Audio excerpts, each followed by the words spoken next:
Ponto de ordem, como sempre todas as semanas aqui no NAU, com João Massano, bastonário da Ordem dos Advogados. Boa noite, doutor, bem-vindo.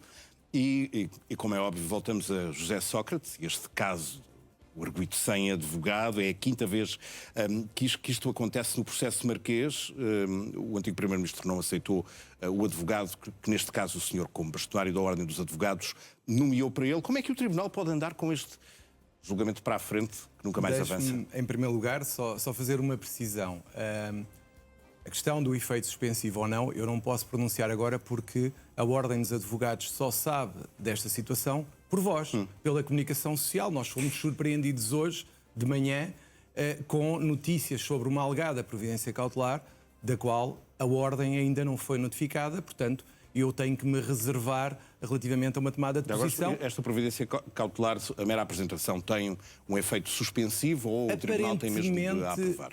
Ela não é aprovada, nem foi aprovada porque ainda não houve a pronúncia da Ordem, como ainda nem sequer a conhece. Mas também já é hábito neste processo haver Portanto, a Ordem nem sequer foi ouvida. Não, nem ouvida, nem sequer ainda tem o que foi apresentado em tribunal. É muito importante que saiba isto.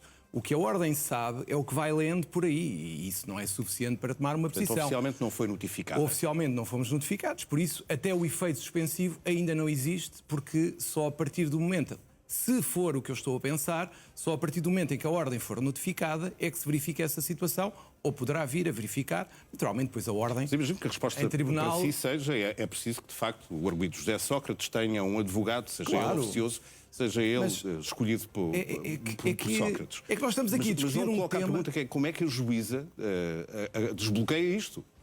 É assim, eu entendo que vai haver um desbloqueio, mas para já não o posso revelar, porque naturalmente só o farei após ter conhecimento oficial da providência cautelar que foi apresentada. Agora, o que nós estamos aqui a falar é que vê-se muita coisa escrita, mas o que nós estamos a falar é de a Ordem ter nomeado um advogado a um arguido, seja o Sócrates ou outro qualquer.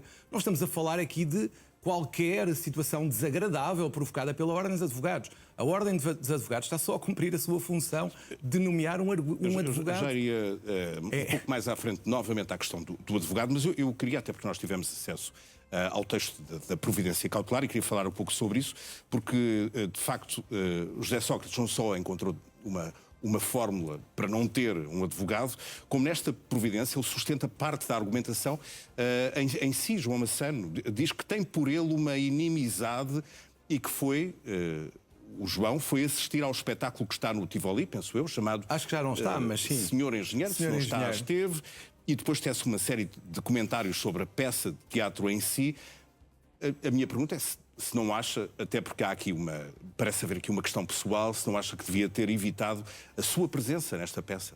Bem, em primeiro lugar, eu, apesar de ser bastonário, e não obstante ser bastonário, claro, eu sou cidadão, sou um cidadão. Eu tenho a minha vida privada. Eu não mas posso... está envolvido desta forma neste caso. Eu estou envolvido neste processo, mas parece que há aqui algo pessoal, porque se eu sou perseguido na minha vida privada, que é uma coisa que eu não posso admitir... Ele diz que o senhor tem uma inimizade por ele. Repare, eu não tenho inimizade por nenhum arguido em Portugal, nem pouco mais ou menos. Em segundo lugar, o que me preocupa a mim é ter sido confrontado hoje estive em julgamento, mas mandaram-me uns print screens de imagens minhas, sem a minha autorização, terão sido tiradas por alguém a mando do engenheiro Sócrates no teatro. Está a dizer que o engenheiro José Sócrates anda atrás de si?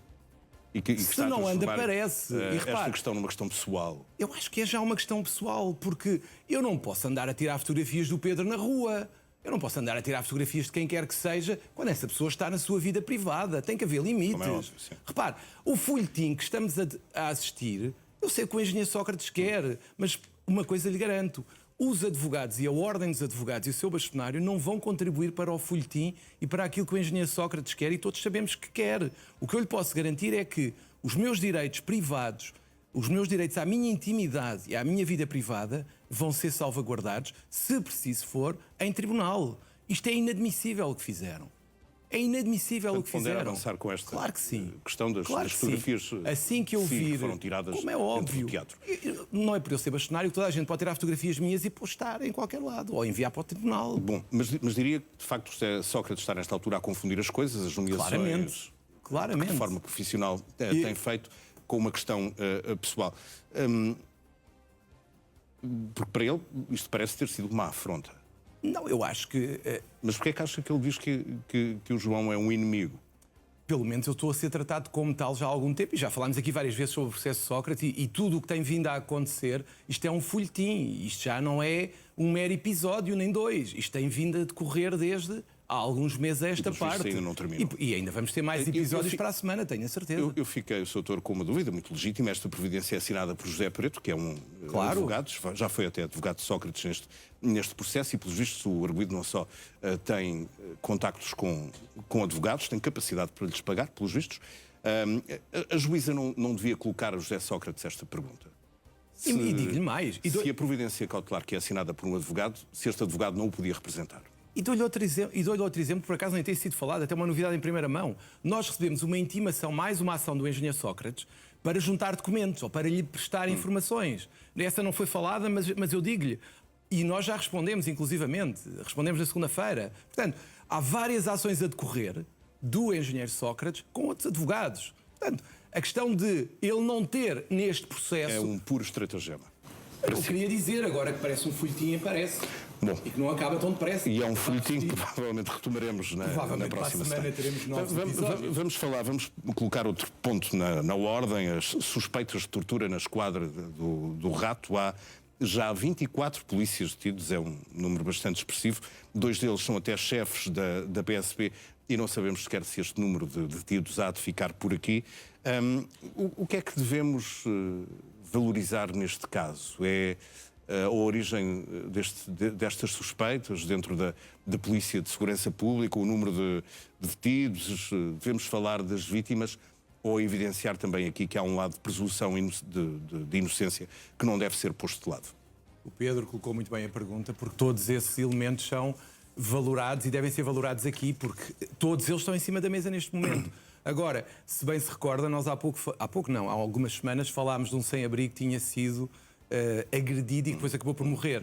Nós estamos a falar, neste caso também, algo muito similar, ou seja, pessoas que não têm qualquer ligação, pessoas muito vulneráveis. Sim, são também sem-abrigo, ou dependentes, sem-abrigo, ou estrangeiros, pessoas que não têm ligações, que não têm ninguém que vá procurar por elas no dia seguinte. E isto assusta-me. Assusta-me que, independentemente de ser verdade ou não, parece que haverá filmes e vídeos, etc. E isso eu não posso dizer. O que me preocupa é ver pessoas com uma grande vulnerabilidade em situações como estas. E isso deve fazer esta sociedade refletir. Porque nós estamos a considerar a vida humana ou a desconsiderá-la de uma forma que eu não me revejo nesta sociedade. Isto não pode continuar. E mais, tem que haver uma presunção de inocência, porque até o Tribunal decidir o que entender, obviamente, não são culpados, mas há uma coisa que eu tenho que valorizar e que devemos valorizar, que é a própria instituição denunciou a situação e iniciou o procedimento. E isso para nós é muito relevante e dá-nos alguma confiança. E já agora, em relação ao novo Ministro da Administração Interna, porque ele tem sido muito ágil em afastar da PSP e da GNR elementos ou que estão a ser visados por suspeitas ou que estão a ser alvo de inquérito. Enfim, é um pouco aquela tese da fruta estragada que tem que ser retirada do lote total. Exatamente. Onde está também a fruta boa. Teria a concordar com este tipo de atitude, até por contraponto em relação à dita inação das outras ministras, ou há aqui um espírito demasiado justiceiro por parte do Ministro?